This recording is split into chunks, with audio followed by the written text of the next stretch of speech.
What's up, guys? I just want to talk real quick about power structure and human personalities in reference to the New World Order. Um, I find it's very troubling and difficult for me to work with a lot of and talk with a lot of voluntarists and anarcho-capitalists who don't fully understand mass media communication manipulation, mind control through repetition, mantra, and upbringing and indoctrination, and how that affects the ability for people to accept liberty and voluntarist ideas.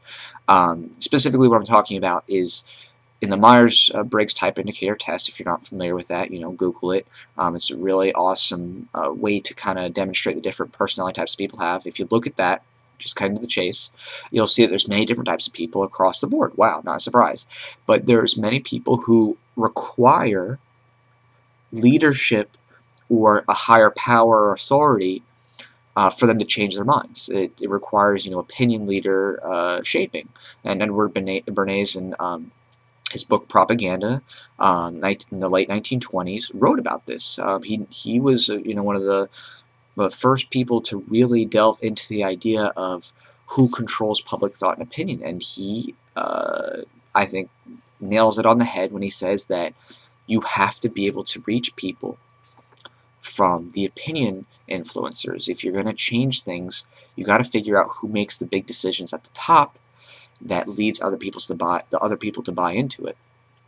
And I think that goes for liberty. I don't think you can win this war for the mind, essentially. Fighting for liberty is a battle of the mind. You have to get people to believe in liberty instead of the government. And you're not going to be able to win this war against the government's tactics, which include indoctrination from being a young person. You are brought up with the government as is the only thing. It's the way of government is the way that your life is, and nothing else can change that. That's just the only option you're taught in public education. Even most private education, you're not going to study Murray Rothbard or Lysander Spooner or Ludwig von Mises or something like that. So you're facing that initial indoctrination, then you're facing public universities, you're facing the mainstream media, and you're not going to be able to change the people's minds unless you start changing that rhetoric into something that's liberty oriented.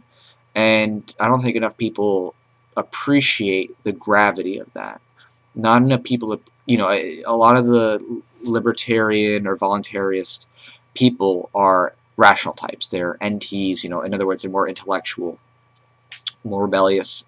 Some NFs, as long as there's an N. In other words, they're more open to new ideas. They're, more rebellious tendencies, especially intellectually. And they're won over easily with rational arguments. And the general population doesn't work with rational arguments. It's very hard for them to change their views because to them change is devastating. And it's a compromise of their values and everything they've been brought up with, and apple pie and July 4th and the Pledge of Allegiance. You can't break that without compromising the integrity of their mind. It's very shocking.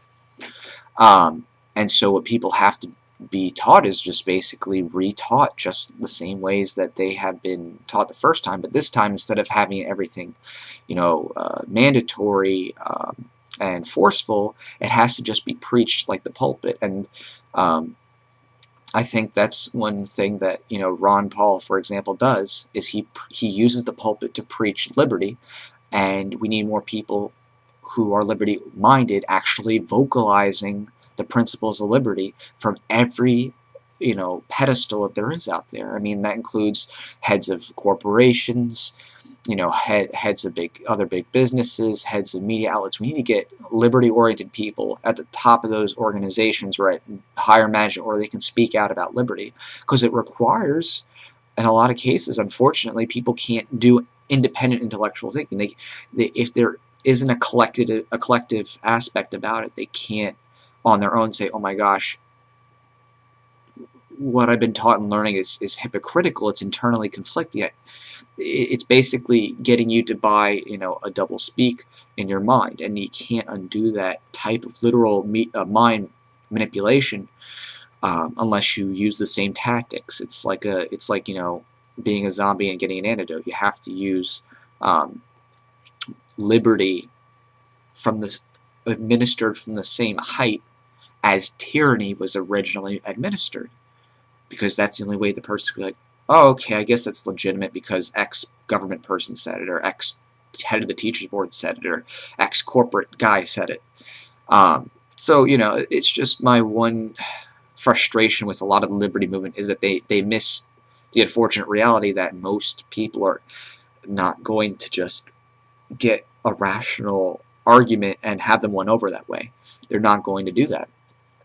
And in some ways, what might actually seem like manipulative propaganda, which in a lot of ways it is, it's the same way that you kind of they were force injected tyranny. You have to force inject liberty, but at the end of the day, they can still choose to reject it. It's just, it has to be preached. You know what I mean? It has to be made available. The vaccine, and not to, you know, promote vaccines here, but I'm just saying, Antidote has to be injected. It has to be shot out at the public discourse level, just like tyranny and pro-statism and you know, mega corporation combined with government, you know, all that good stuff has been promoted at the government public sphere level. So it's just a thought. You know, ask any questions or any other thoughts you have here on the forum about it, but that's just my, you know, 2 cents from my experience, you know, having done public relations as a major, and you know, studying this very intensively.